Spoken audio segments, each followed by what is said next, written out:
बाहर नहीं आएगा। नहीं, हमने तो आपको एक बताया कि टीआरई 2 के साथ अगर हम करते हैं तो उसके क्या लाभ हैं, लेकिन अगर हम उसके साथ करते हैं तो घाटा में यह है कि आप ही लोग हल्ला करेंगे बाद में कि भाई इन्होंने देरी कर दिया, क्यों, क्या कर रहे हैं वगैरह वगैरह। हम लोगों के यहाँ वेटिंग लिस्ट का कोई प्रोविजन नहीं है।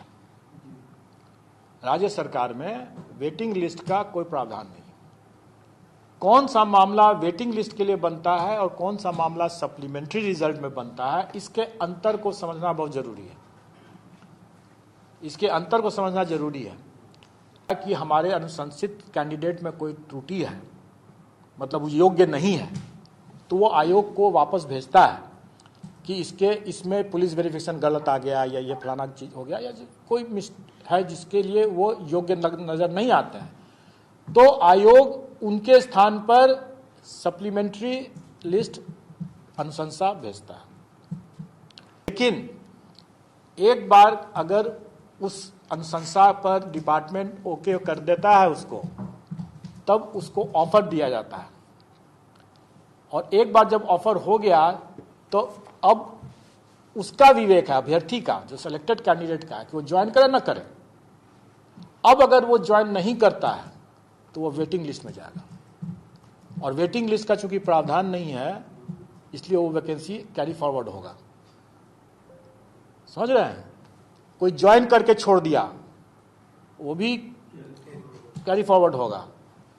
ऑफर मिल गया, ज्वाइन करे चाहे ना करे। कई बार होता है कि कैंडिडेट बोलता है कि हमको रिलीव नहीं हो पा रहे हैं, अपने पहले कहीं काम कर रहे हैं, हमको 1 महीना 2 महीना 3 महीना 4 महीना 6 महीना लगेगा, बीमार है, ये कई तरह के कारण करते हैं।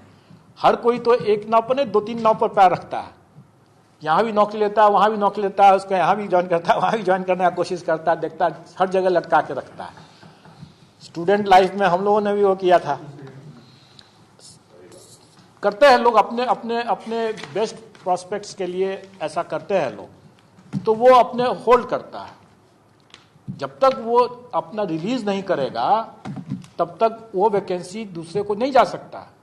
और इसलिए गवर्नमेंट ने, चूंकि इसमें काफ़ी टाइम लग जाता है, इसलिए गवर्नमेंट कभी भी इसलिए यहाँ पर गवर्नमेंट वेटिंग लिस्ट की बात नहीं करती है। और चूंकि वेटिंग लिस्ट नहीं है, इसलिए अगर कोई कैंडिडेट अगर ऑफर मिल गया या ज्वाइन करने के बाद छोड़ दिया या ज्वाइन करने के पहले ही मतलब ज्वाइन ही नहीं किया, ऑफर मिल गया, वैकेंसी यूटिलाइज्ड हो गया, और अब अगर वो नहीं ज्वाइन करता है, छोड़ देता है, ज्वाइन करने के बाद सारे के सारे कैरी फॉरवर्ड होंगे। लेकिन अगर उसको ऑफर ही नहीं मिला है, क्योंकि डाउट है डॉक्यूमेंट वेरिफिकेशन में, पुलिस वेरिफिकेशन में, वगैरह वगैरह में, और वो वैकेंसी अगर हमको वापस, जैसे इस बार मल्टीपल रिजल्ट्स की वैकेंसी हमको वापस हुआ, तो वो सप्लीमेंट्री रिजल्ट में आए। इसलिए हम लोग शुरू से कह रहे हैं कि हम सप्लीमेंट्री रिजल्ट देंगे। हम कभी भी नहीं बोल रहे हैं कि हम वेटिंग लिस्ट का रिजल्ट देंगे, क्योंकि वेटिंग लिस्ट का रिजल्ट का प्रावधान नहीं है। और ये तो लोगों की मांग करना है कि नियोजित को आउट करके नौकरी दीजिए, ये तो इसके लिए तो चर्चा ही करना बेकार है। ये तो गैर संवैधानिक है, असंवैधानिक है, गैर कानूनी हो जाएगा।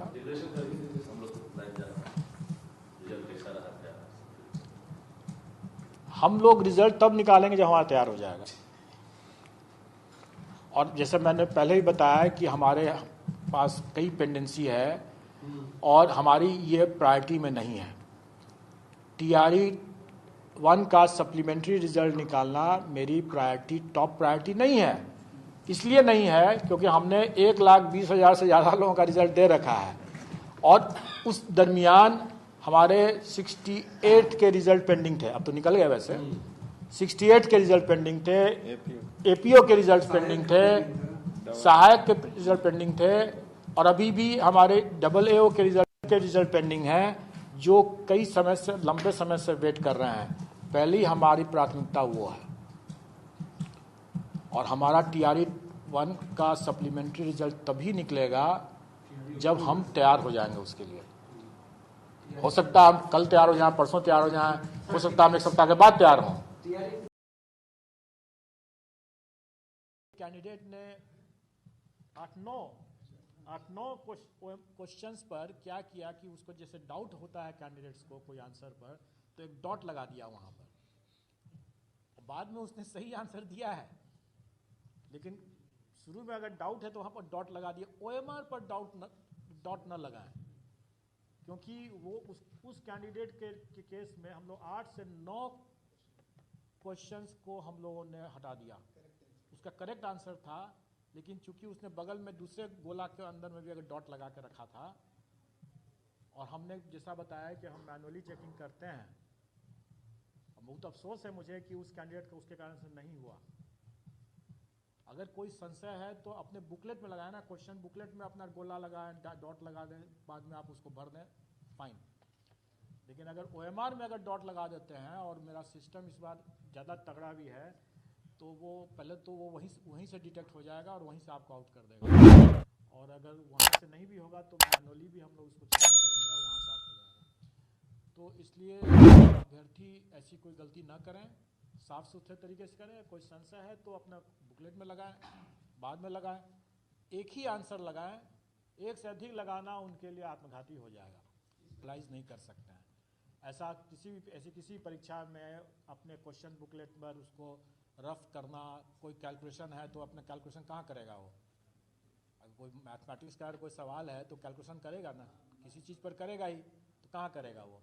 इसलिए वो चीज़ नहीं है। वो एक बहुत एक्सट्रीम आप एग्जाम्पल दे रहे हैं, वो ऐसा कोई जनरलाइज नहीं कर सकते हैं उस चीज़ को।